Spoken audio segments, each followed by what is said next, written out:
to History Class with Dr. W. and our continuing discussion of the Gilded Age and Progressive Era.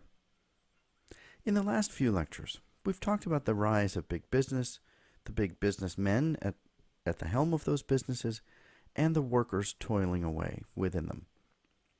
In this lecture, I'll begin talking about the efforts of those workers to organize, forming labor unions to try to improve their conditions during the Gilded Age. It wasn't long after the Civil War that workers began attempting to organize to improve their conditions. And in fact, there are examples of workers protesting and striking and organizing on a smaller level, even back before the Civil War. But it's in 1866, in the aftermath of the war, that the first major national labor union formed, called the National Labor Union.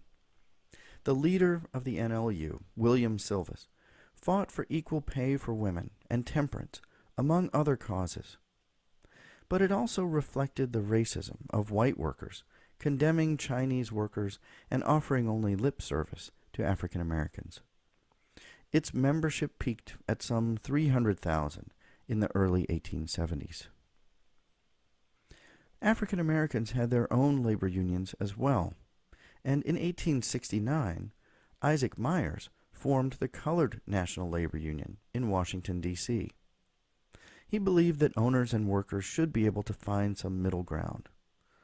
But the colored NLU went under during the Panic of 1873.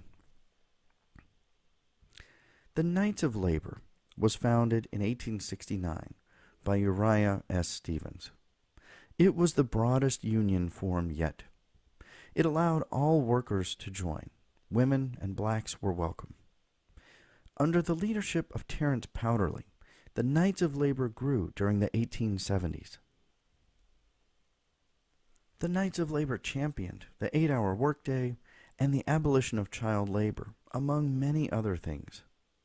Its list of objectives was long and vague, and its lack of focus probably cost it some effectiveness. It also was opposed to using strikes, rather preferring to negotiate above the table.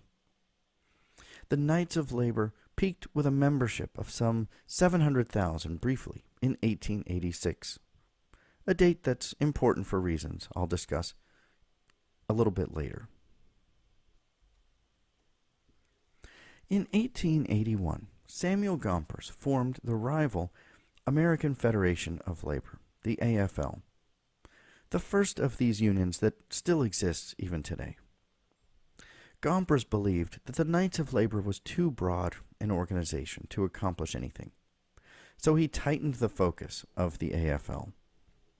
Only trade union workers were allowed, such as cigar makers, carpenters, iron workers, and the like, and African Americans were not allowed in the AFL initially. The AFL also focused its mantra and its efforts simply on workers for hours, wages, and working conditions. So it did not embrace a broad array of causes in the way that the Knights of Labor did. The AFL also employed strikes when necessary, and it grew from a membership of about 140,000 in 1886 to more than 1 million by 1900. In the next lecture, we'll talk about some of the labor strikes and clashes that these various organizations engaged in the 1880s and 90s, and we'll talk about some of their successes and failures and why some of them survived and others died out.